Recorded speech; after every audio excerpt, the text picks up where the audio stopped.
Devemos ver o globo dos satélites? Quais satélites?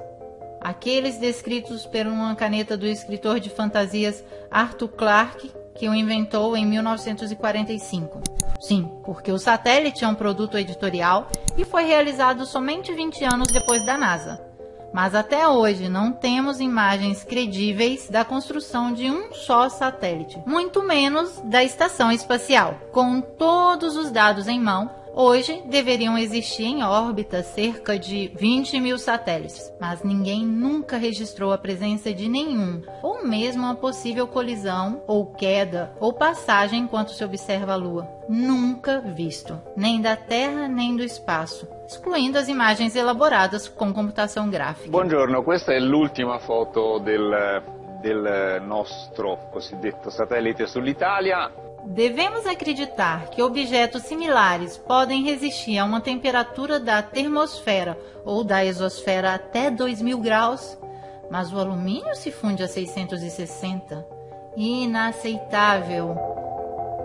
É mais provável que os satélites sejam resultados da fantasia de um escritor e a mentira de um poder sem escrúpulos que tem lidado com as ilusões há décadas.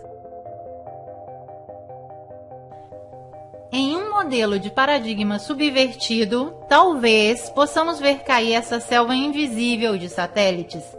Também porque hoje todas as telecomunicações são realizadas por milhões de quilômetros de cabos de fibra ótica e de antenas de rádio em todos os lugares do nosso território. Verificar a existência de um satélite nos dias de hoje seria muito fácil. Bastaria que girassem o telescópio Hubble, por exemplo, da parte da Terra e nos mostrasse ao vivo o centro de uma cidade americana.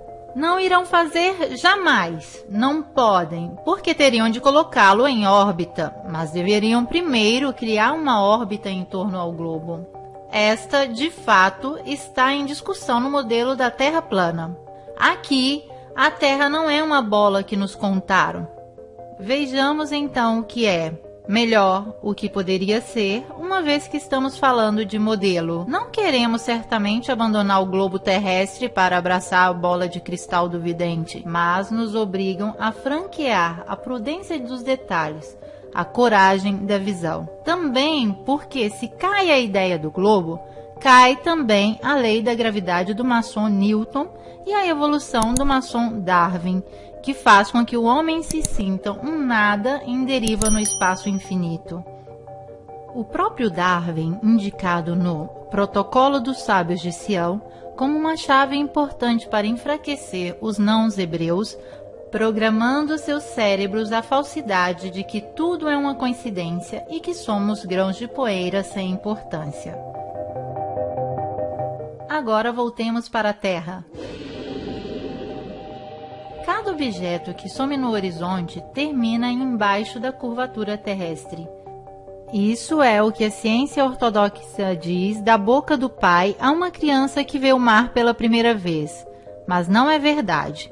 Com um zoom óptico, a figura que tinha sumido no horizonte reaparece à nossa vista. Isso simplesmente porque o desaparecimento não é efeito da curvatura, mas do fato que o nosso olho é limitado ao ponto de fuga de nossa perspectiva, sobre o qual um objeto vem progressivamente cancelado do nosso horizonte visível.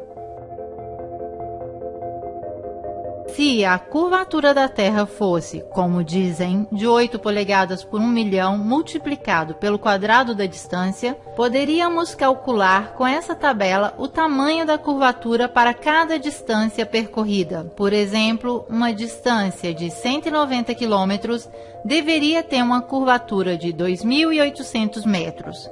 Mas se fosse assim, como podemos ver da cidade de Ventimiglia o Monte Cinto, em Córcega, alto 2.700 metros? O ponto de observação é ao nível do mar e a distância entre essa praça de Ventimiglia e a ponta do Monte Cinto é exatamente 190 quilômetros. Se a Terra fosse curva, nós poderíamos ver somente terras mais altas que 2.800 metros. Ao invés, é possível ver toda a silhueta de Córcegas, de cima em baixo, inexplicável para o modelo esférico. E de experiências como esta, a web está cheia. Como é possível esta vista? Antes de acusar os pesquisadores de fazer distração em massa, se deve resolver este problema. As linhas da nossa perspectiva se interceptam no ponto de fuga, formando um triângulo que compreende toda a vista possível para nós.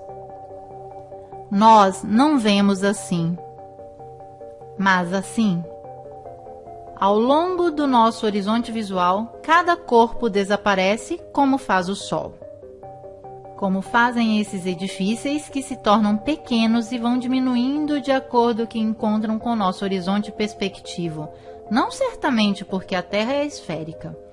Se o sumiço dos edifícios fosse por causa da curvatura terrestre, não deveríamos vê-los retos, mas inclinados, assim. Mas assim não é.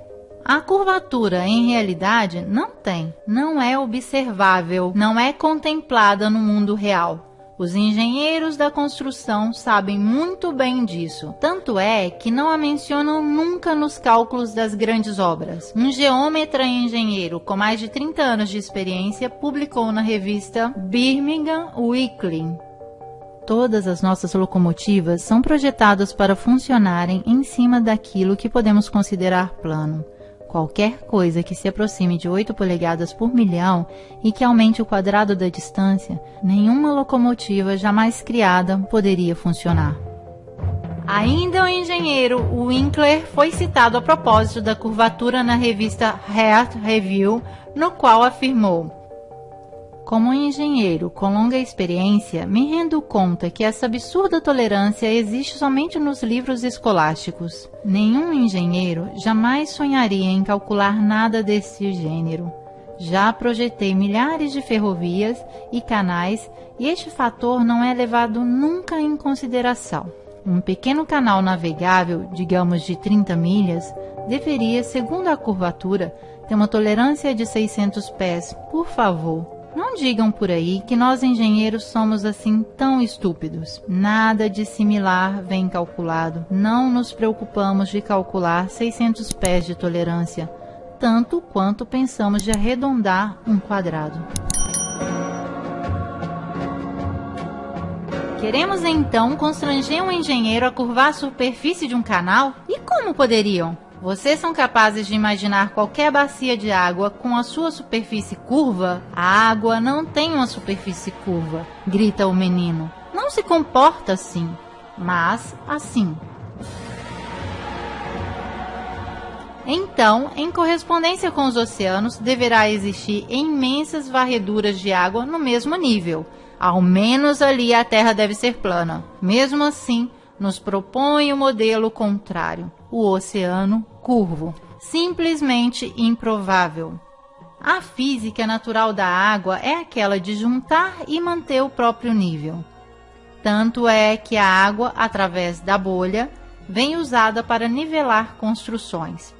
Mesmo porque a água, diferente da ciência, não pode mentir.